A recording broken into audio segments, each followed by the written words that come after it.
Welcome to Rebel Spirit Radio, exploring the frontiers of spirituality, consciousness, the esoteric, and humanity's sacred relationship with the living earth.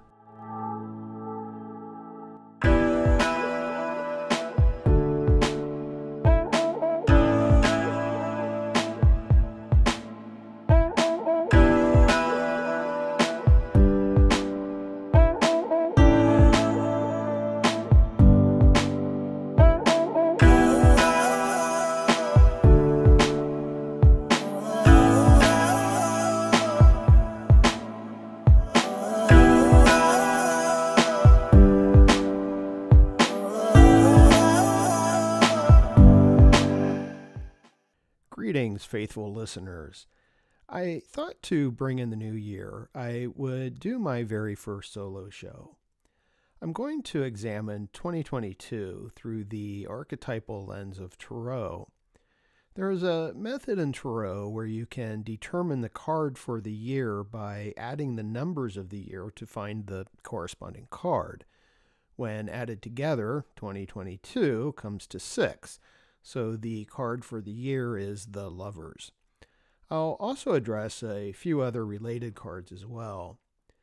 I was wanting to get this published before New Year's, but the holidays and researching this material took way more of my time than I anticipated.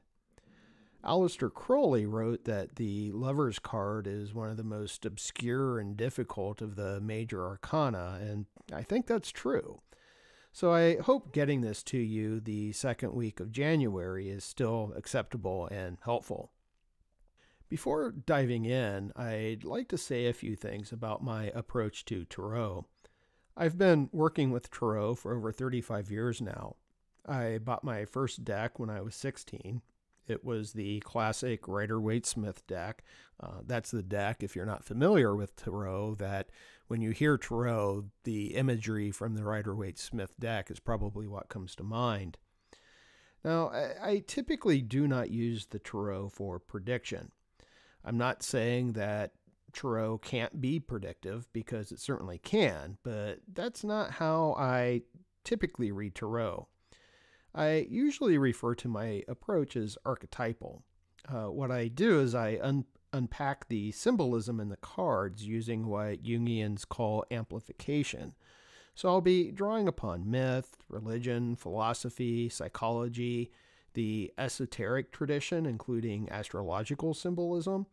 I might even venture into a little bit of Kaballah in my reading here.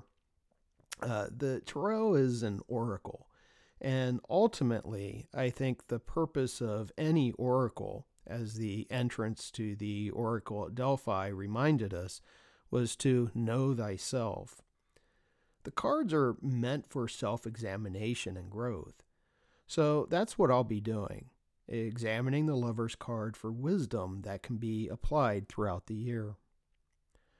I'll refer to 3 decks, the Marseille Tarot, the Rider-Waite-Smith deck, and the Crowley-Harris Thoth Tarot, as they are the best-known Tarot cards, and most other decks are based upon one of these 3. The Marseille Tarot is the oldest of the decks. It dates to sometime in the 15th century and likely originated in Italy.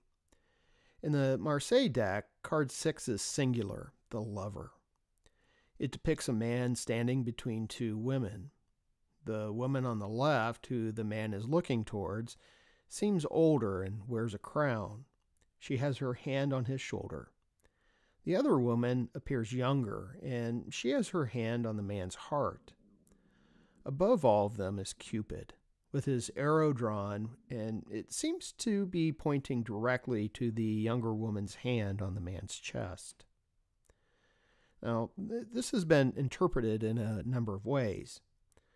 Perhaps this is the man's mother showing her approval of his relationship with the younger woman, who is maybe his fiancée or bride.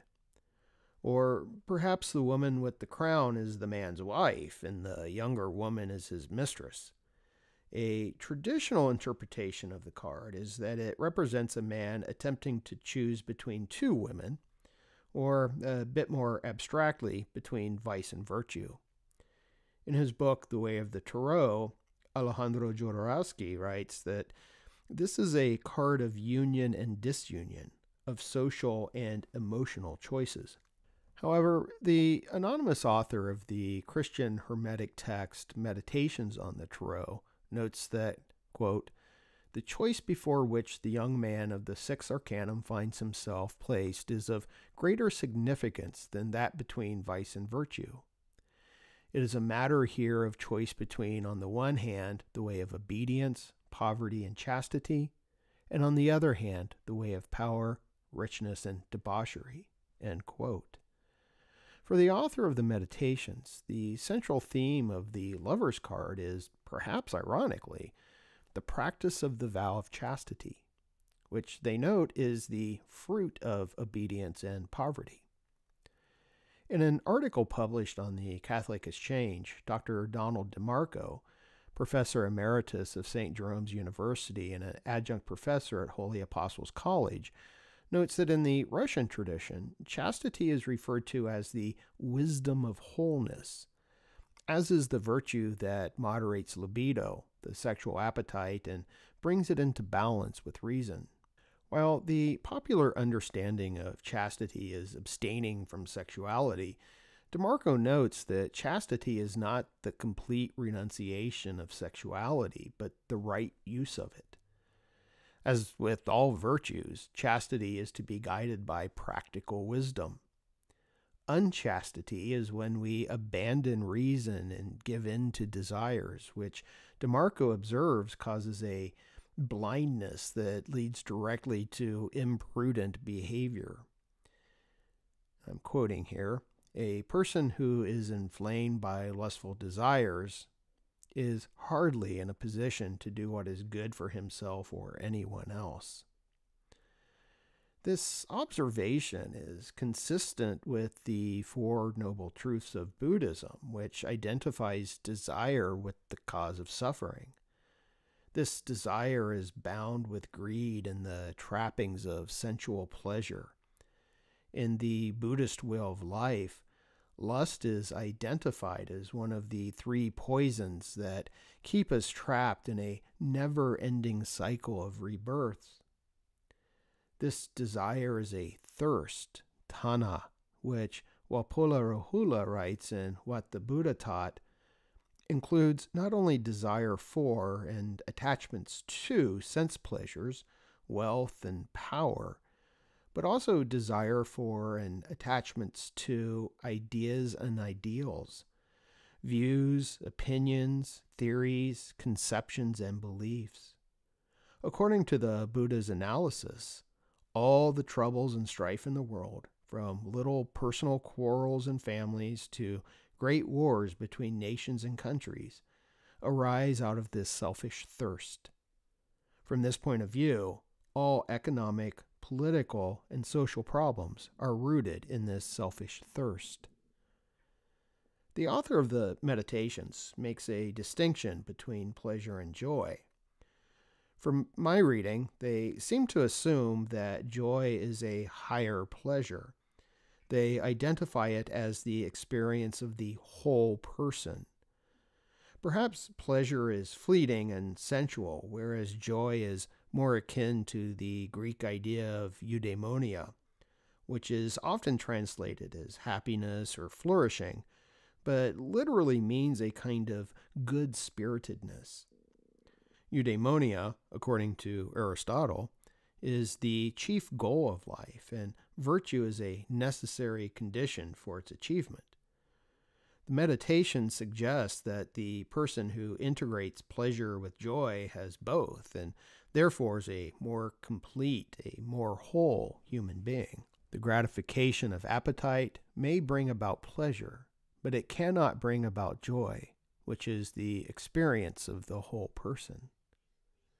The chaste person does not sacrifice joy for pleasure. Rather, he integrates pleasure with joy so that he has both and is thereby a more complete human being. Moreover, because the heart of chastity is love, the chaste person is more faithful to those whom he loves and therefore refrains from making the other person subordinate to his pleasure. chastity frees us to love others justly and faithfully. I'll return to these ideas a little later, but for now, before moving on to the Rider-Waite-Smith version of the card, I want to look at one last element of the Marseille lover card, which is the Cupid hovering above the man and the two women. Cupid is the Roman name for Eros, who, in some myths, is the son of Aphrodite, the goddess of sexuality and love. For the ancient Orphics, Eros was equivalent to Phanes, a golden-winged, astonishingly beautiful god of brilliant light. The name Phanes means to bring to light. Phanes Eros was hatched from the silver world egg laid by dark-winged night. Eros Phanes was the firstborn god, creator of all, including all the other gods, and was the divinity that set the universe in motion. In his book Orpheus and Greek Religion, W.K.C. Guthrie notes that Aristophanes referred to the world egg as being born of the wind. This evokes the idea of a wind egg, which typically refers to sterile eggs, in other words, a yolkless egg. However, Guthrie also observes there was another meaning. He cites Aristotle, who held that wind eggs are the product of a kind of parthenogenesis, a virgin birth, where the hen produces eggs without impregnation. One tradition has the lame god Hephaestus, the son of Hera and also the husband of Aphrodite, being referred to as a wind child, as he was the product of Hera and Hera alone.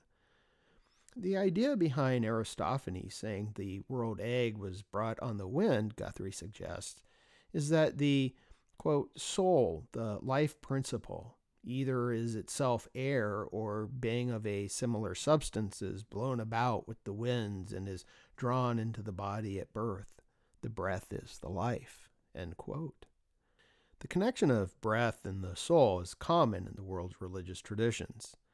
Anima in Latin means both soul and breath, as does Atman in Sanskrit. The Greek word psyche also refers to both breath and soul. In Hebrew, the word ruach refers to breath, wind, and spirit, as seen in Genesis 1, in which the wind or spirit of God sweeps over the waters. This all refers to the idea that the soul enters the body via the breath, as when God breathes the breath of life into his creations. Eros is also the topic of Plato's Symposium, where several guests at a banquet drink in honor of the god. Aristophanes, who here is one of the guests, relates a myth that originally primeval humans were a union of two beings. They had 4 arms, 4 legs, 1 head with 2 faces that looked in opposite ways. There were 3 sexes, one made of 2 men, who were called children of the sun, one of 2 women, these were the children of the earth, and the other a combination of masculine and feminine, made of both earth and sun. These are the children of the moon. Eventually, the god Zeus cuts these beings in 2 in an attempt to teach them humility. So now we spend our days looking for our other halves so that we can be whole once more. And by the way, if you want a modern telling of this story, check out the song The Origin of Love from the amazing movie Hedwig and the Angry Inch.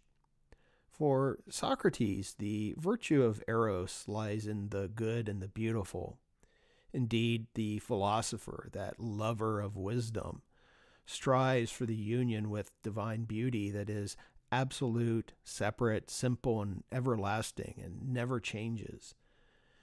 The communion with beauty, which is also the good, is the source of all true virtue.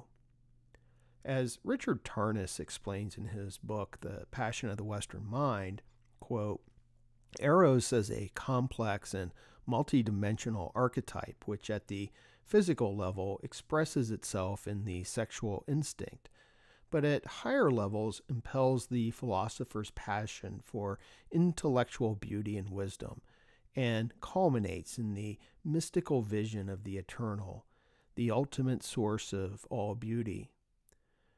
Tarnas further notes that the highest philosophical vision is possible only to one with the temperament of a lover. The philosopher must permit himself to be inwardly grasped by the most sublime form of eros, that universal passion to restore a former unity. I should also mention here the 2nd century tale of Psyche and Eros as told by the Latin poet Apuleius. Here, Cupid, Eros, is the husband of Psyche, soul. Psyche must go through a series of trials, including traveling to the underworld before she and Eros can get there happily ever after. But the main theme of their story is the final union of the two. From an archetypal psychological perspective, this is the story of the individual overcoming duality in order to achieve wholeness, the alchemical great work.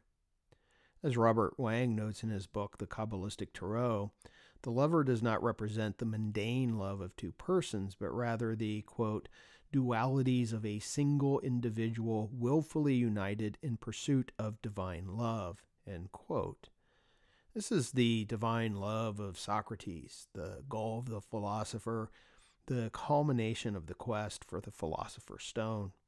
Sally Nichols agrees. In her book, Jung and Tarot, she observes that Eros transcends the fire of mere sexual passion and can instead represent the divine fire that is a necessary condition for the great work of ego transcendence and self-discovery. She notes that the search for individuation, that is, psychological wholeness, is often initiated by a deep experience of love. The author of the Meditations writes that chastity is the virtue of wholeness, the virtue that prevents us from the disgrace of being reduced to a mere appetite, they note. The word healing is derived from the Old English helan, which means to cure, to save, to make whole. The word health also means to make whole, and it is related to the Old Norse word helge, which means holy or sacred. The anonymous author of the Meditations also suggests that the 3 vows of obedience, poverty, and chastity are memories of paradise. Indeed, in the Rider-Waite-Smith deck, the setting of the Lover's card is paradise, that is, Eden before the fall. Eden is when we were whole, before we were separated from the divine. In the Rider-Waite-Smith card, we see Adam and Eve. They are both naked, so this is before the fall. Eve is standing before the tree of knowledge of good and evil, which has the serpent wrapped around its trunk. She is looking upwards towards an angel who Paul Foster Case identifies as the Archangel Raphael. And Raphael is hovering above Adam and Eve and before a bright yellow sun. The sun usually represents consciousness, and here it is going to represent a kind of superconsciousness, that is, consciousness of the divine. Adam stands before the tree of life with 12 flaming leaves that represent the signs of the zodiac. Adam looks to Eve. Between them, in the background, is a mountain. All right, let me break this down a little bit more. Raphael is the angel of the element of air. This invokes the wind upon which Eros is born and the soul is carried. In both the Rider-Waite-Smith and Crowley-Harris decks, the Lover's card corresponds to the sign of Gemini, an air sign that is ruled by the planet Mercury. According to Paul Foster Case, Raphael represents superconsciousness, and he associates this with prana, another Sanskrit term like Atman that refers to the life breath. Although Case doesn't mention it here, I might also add Ruach since we are dealing with the biblical imagery. Raphael is also the archangel of healing. In fact, the name Raphael means God heals. In the non-canonical Book of Enoch, Raphael is the angel who is set over all disease and every wound of the children of the people. Raphael also appears in the apocryphal Book of Tobit, which tells the story of Tobit, a captive in the Assyrian city of Nineveh after Israel falls to the Assyrians. Much like Job, Tobit is described as an upright, pious, faithful man.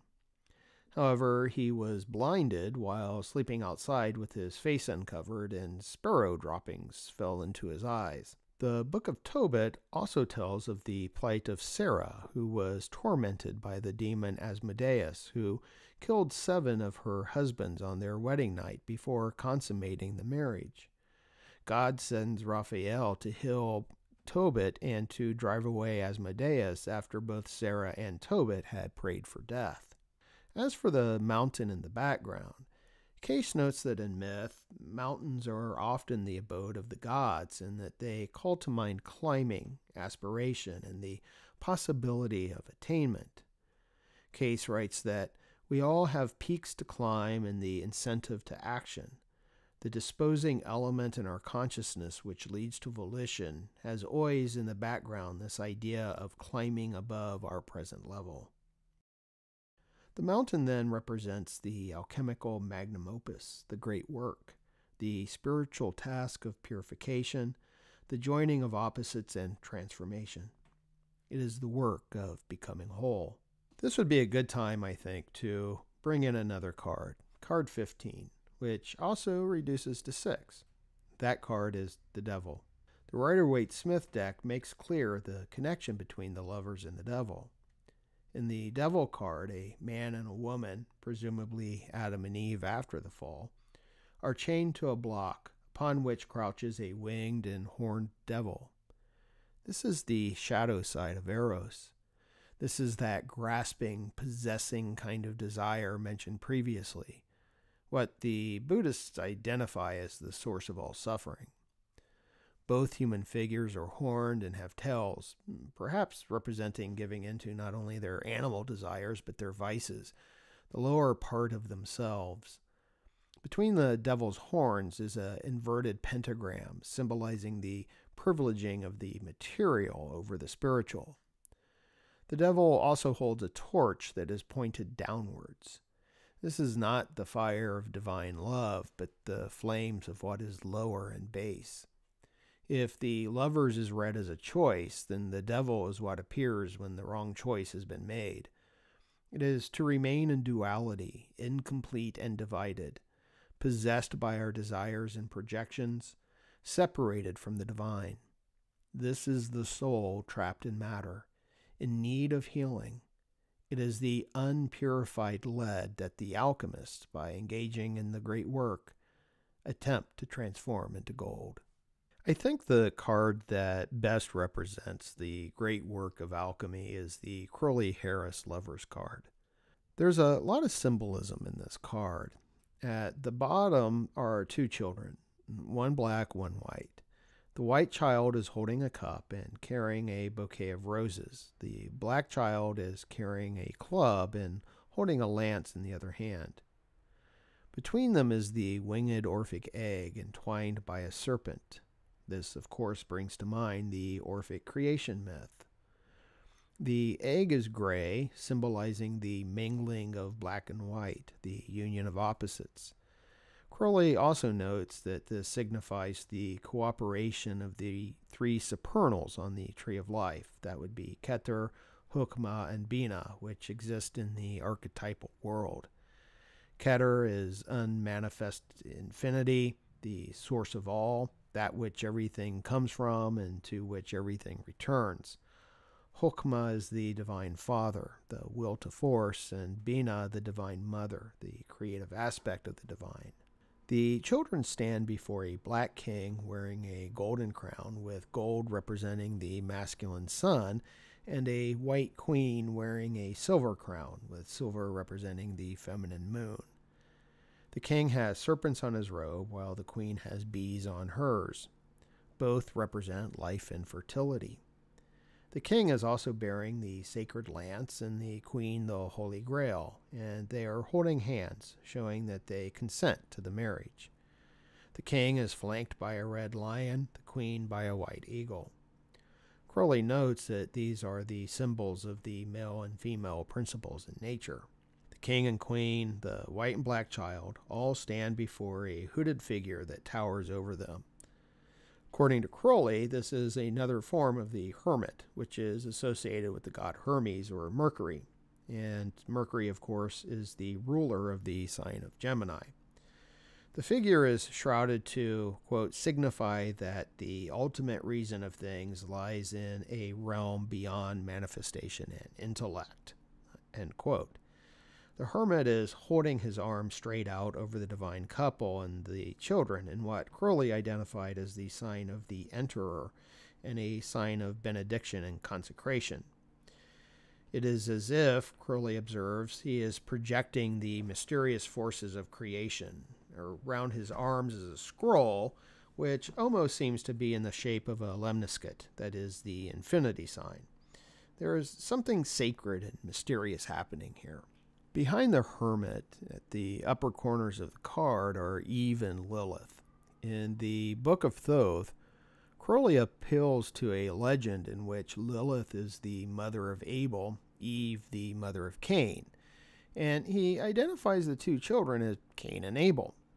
In fact, Crowley says that the card would be better named the brothers. Now, I'm just going to read Crowley here. There is a legend of Eve and the serpent. For Cain was the child of Eve, and the serpent, and not of Eve and Adam. And therefore, when he had slain his brother, who was the first murderer, having sacrificed living things to his demon, had Cain the mark upon his brow, which is the mark of the beast spoken of in the Apocalypse, and is the sign of initiation. The shedding of blood is necessary, for God did not hear the children of Eve until blood was shed. And that is external religion. But Cain spake not with God, nor had the mark of initiation upon his brow, so that he was shunned of all men, until he had shed blood. And this blood was the blood of his brother. This is a mystery of the sixth key of the Tro, which ought not to be called the lovers, but the brothers. Now, I'll be honest, I'm not entirely sure what Crowley is getting at here.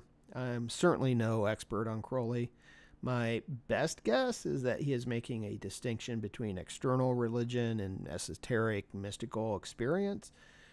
The passage I read, according to Crowley, is the description of the card in its primitive form from Liber 418, also known as the Vision and the Voice, which describes a mystical experience. Since I'm not familiar with Liber 418, I'm in no position to delve any deeper on this point. If anyone listening has any ideas, please share them in the comments section. I'd love to hear them. One final image on the Crowley Harris card is, again, Cupid, hovering just above and somewhat in front of the figure of the hermit. Written on Cupid's quiver is the word thelema, which is Greek for will. This seems to me to be a symbolic expression of Crowley's main tenet. Do what thou wilt is the whole of the law. Love is the law, love under will. As I said, I'm not at all sure about the association with Cain and Abel, but the astrological association with the lovers is Gemini, the twins. Twins are a common mythological motif that expresses duality and opposites, and the sign of Gemini refers to the twins Castor and Pollux, sons of Zeus and Leda. In some accounts, they were said to spend half of their time in the heavens, the other half in the underworld. In some other myths, Castor was said to be mortal, while Pollux was immortal. Upon Castor's death, a devastated Pollux pleaded to the other gods that he could share his immortality with his brother. This is quite different than the fratricide found in the biblical story of Cain and Abel. The sign opposite Gemini is Sagittarius, which corresponds to the Art card in the Crowley Harris deck, or the Temperance card in the Rider-Waite-Smith and Marseille decks. As mentioned earlier, Crowley observed that the Lover's card and its twin, the Art card, are the most obscure and difficult of the major arcana. Together they represent the alchemical process of solve et coagula. Crowley explains this as analysis followed by synthesis. First question asked by science is, of what are things composed? This having been answered, the next question is, how shall we recombine them to our greater advantage? This resumes the whole policy of the Tarot. The Lovers, again, perhaps ironically, represents solve, the dissolution, the separation, while the Art or Temperance card represents coagula, the recombining of what has been separated. So why is the Lovers card associated with separation? In the Golden Dawn correspondences based on the Kabbalistic Tree of Life, the Lover's card is the path between the supernal Sephirot Bina, understanding, and Tiferet, beauty. Bina is the Divine Mother, whereas Tiferet is the Sun. According to Robert Wang in Kabbalistic Tarot, Tiferet is the Sephirot where one first encounters their higher self, which requires a sacrifice of the false self of the personality. The path that connects these two Sephirot is the path that connects pure consciousness from which form emerged with the central point of all manifestation. The corresponding Hebrew letter for this path is Zain. I'm not sure I'm pronouncing that correctly, which means sword. Swords cleave and divide. Wang observes that this is the sword of perception, which cuts to the core of things and defines clearly. In the Tarot, swords are the suit of the mind and intellect, discrimination, and analysis. Like Gemini, they are also associated with air.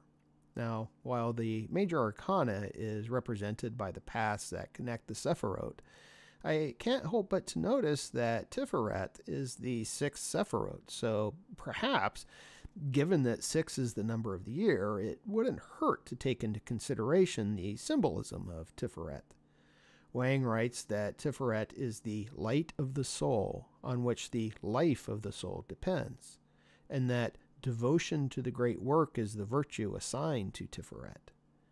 The principle involved is that when the individual person improves in some way, that improvement works to the benefit of the entire human race. I think this gets me back to one of the original meanings of the Lover card, the choice between vice and virtue.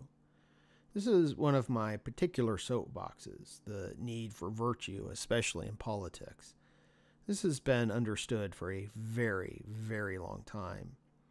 Plato wrote about the necessity of the virtues of wisdom, courage, and moderation for achieving justice in his Republic. Aristotle, who gave us the first fully formed theory of virtue, also recognized their importance to the body politic. In fact, the end of his Nicomachean Ethics was the beginning of his work on politics. It has been known since classical Greece that for a republic to stand, the citizens and its elected officials must be virtuous. I'll add one more thing here. According to Aristotle, love is the glue that holds the city together. Not eros, that's true, but philos, which is a brotherly kind of love. The Christian commandment to love one's neighbor as oneself would certainly be applicable here. For Aristotle, virtue required phronesis, which is usually translated as practical wisdom. This is needed because virtue is the mean between two vices, a vice of excess and a vice of deficit. Virtue is not the exact middle point. Sometimes what is virtuous is closer to one vice than the other. For example, the virtue of courage is probably going to be closer to a kind of fearlessness or recklessness than cowardice. The point is, practical wisdom is necessary to determine the mean and to guide the individual in their actions. Along with phronesis, the virtue of temperance is needed in relation to the desires of Eros. In the symposium, while praising the virtues of Eros, the character of Agathon identifies the necessity of temperance, and I'm quoting here. He can neither do nor suffer wrong to or from any god or any man, for he suffers not by force if he suffers. Force comes not near him, neither when he acts does he act by force. For all men and all things serve him of their own free will, and where there is voluntary agreement, there, as the laws which are the lords of the city say, is justice. And not only is he just be exceedingly temperate, for temperance is the acknowledged ruler of the pleasures and desires, and of pleasure ever masters love. He is their master, and they are his servants. So we need to overcome the devil of our desires, the devil of our egotism and egoism. Those are what need to be separated. The individual is important, no doubt, but so is overcoming the individual for the greater good. As Freud pointed out in his Civilization and Its Discontents, if libido, which is a distorted kind of eros, is allowed to run free, then society will fall apart at the seams. Now, I'm no Freudian, so I'm going to take a Jungian approach here and argue that what we need to do is embrace our shadow side by bringing it to consciousness. It is when it is suppressed and unconscious that our eros, our libido, causes unhealthy division and destruction. I can't help but to think of the current situation in the United States, where we are acting a little bit more like Cain and Abel than Castor and Pollux. There's a lot of unconscious shadow projection happening. The Lover's card tells us separation is necessary as part of the great work, but it is only part of the process. We also have to recombine in order to be whole. Remember, a divided nation cannot stand. Democrats need Republicans, and Republicans need Democrats. We have to stop vilifying each other and instead turn inwards to our own self-improvement. I've mentioned this before, but it is worth repeating as an example. I did not like Donald Trump for a variety of reasons, but mostly because he seemed to be very unconscious of his own shadow. I tried to find a virtue, any virtue that he embodied, but I couldn't find any. The closest I got was loyalty, but it seemed that he was only loyal to those who were loyal to him. I could identify a lot of vices, though. Arrogance, greed, willful ignorance, irascibility, vanity, wrath, and gluttony. I'm sure I'm missing quite a few. But my point is, I never said I hated Donald Trump or his supporters. Instead, I always tried to turn it in on myself to examine the ways I commit those vices. How am I ignorant? How am I arrogant? How am I vain and irascible? It is only by recognizing these aspects of myself, withdrawing any projections onto him or my fellow citizens, that I can achieve balance and wholeness. It is only when all of us practice this kind of exercise, when we withdraw ideas of self and other and focus on our collective responsibilities rather than our individual desires, when we think and act in terms of the whole and aim for virtue over vice, can we achieve justice and heal the nation. I'd also add that Plato's emphasis on pursuing the true, the good, and the beautiful is especially important in this post-truth world we find ourselves in. We have to remember our opinions are not truth.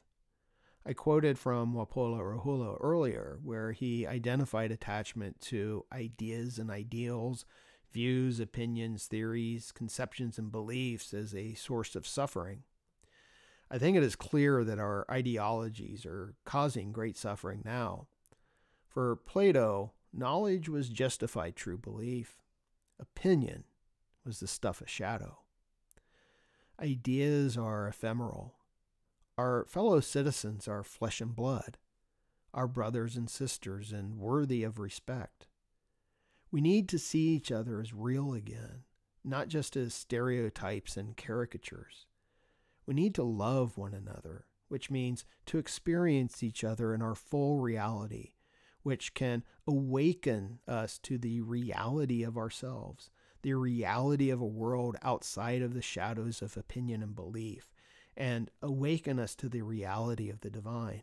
It is love, only love, that can free us from our binds and illusions. The author of the Meditations on the Tarot writes that we tend to see others as less real, that somehow they are mere shadows, while only we experience a full measure of an intensity of reality. But this is egoism, and that is what is really shadow. In the Indian traditions, this is ahamkara, the illusion of the self. It is this division of self and other that was the true effect of the fall. For Genesis tells us that God realized it was not good for Adam to be alone. There is no question that we have healing to do. The appearance of the Archangel Raphael in the Rider-Waite-Smith version of the Lover's card tells us this is possible, but only if we put our attention on the spiritual rather than solely on the material. We have to undergo the great work, or what Muslims refer to as the greater jihad, an overcoming of the ego in favor of the divine. We need to embrace the virtue of humility, and yes, to get us back to where we started, chastity. In other words, we need to aim towards higher pleasures. So I will end with one final quote from the Meditations on the Tarot. For the real presence of God necessarily entails the action of prostrating oneself in the face of Him who is more me than I myself am. And here lies the root and source of the vow of obedience. Total communion between the two, between one and another, which comprises the entire range of all possible relationships of spirit, soul, and body between two polarized beings, necessarily constitutes the absolute wholeness of spiritual, psychic, and physical being in love. And here lies the root and source of the vow of chastity. Well, that's a wrap on episode 25 of Rebel Spirit Radio. Thank you so much for listening or watching if you are part of my YouTube audience. If you appreciated my take on tarot, please feel free to check out my tarot site, hermitslight.com, where you can purchase readings if you're so interested. If you enjoyed this podcast, please make sure to give it a positive rating on whatever platform you use to listen to podcasts. It only takes a second, and your 5-star ratings really do help. If you have a minute to spare, consider posting a positive review, and please consider subscribing. For those viewing on YouTube, please give this video a thumbs up and subscribe to the channel. Make sure you hit that notification bell so you will be informed when I upload new content. I've been releasing episodes weekly and would like to continue doing so. I'm also working on creating additional video content for the YouTube channel, including book reviews, educational videos on topics concerning spirituality, the history of religion, and the religious response to the climate crisis. But that extra content takes a lot of time and work. If you would like to support me in creating free and credible material on YouTube and continuing with this podcast, please consider making a one-time donation via PayPal. You can find a link for that in the video description or show notes. Your support makes this podcast possible. I'm Nick Mather, and you've been listening to Rebel Spirit Radio. Until next time, may you be in peace, may you flourish in all possible ways, and may you continue to nurture your rebel spirit.